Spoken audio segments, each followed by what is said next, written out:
I chose to do Facebook as my PLN. So I am in a couple different Facebook groups, but the one decided to focus on was a high school photography teachers Facebook group.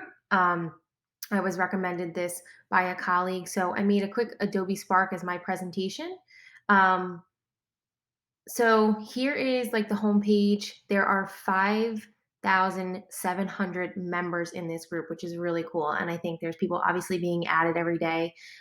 So the group was originally suggested to me from a colleague, and I never really thought to use Facebook as a place for professionalism or something for teaching. But I actually found that this high school photography teachers group is really helpful, which then got me to join a couple more groups. So I'm in like a digital media photography group, which is a little bit different because it has like some video aspects in it too. So that helps me with more of my computer art courses.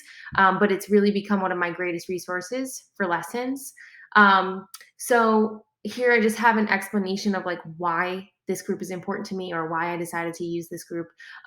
This is a picture on the right here of actual imagery of different lessons and ideas from teachers and what they do in their classrooms, their students working and how they plan things out. So, one of the lesson ideas that I actually got from this group this year was to do this um, flour and water and cream. So, it's a fast shutter speed lesson. You're freezing a moment in time and it can create some really cool abstract ideas. And I've always wanted to include some type of subject matter and I wasn't sure. I went on the group, researched a little bit, and was able to find this lesson where you use flowers in there, which is really cool. So that was really awesome. So I got that from the group.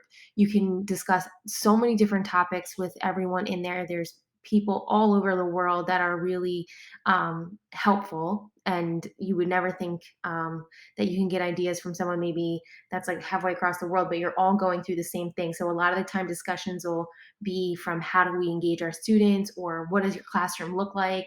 Can I see how you organize your supplies? There's all different kinds of tips that everyone's willing to give.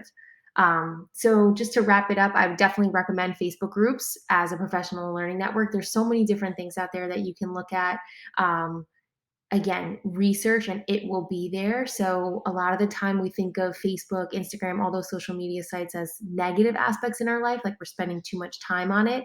But instead, if we focus on the positive and look at it as like a professional thing, then we can kind of turn it into a more positive experience.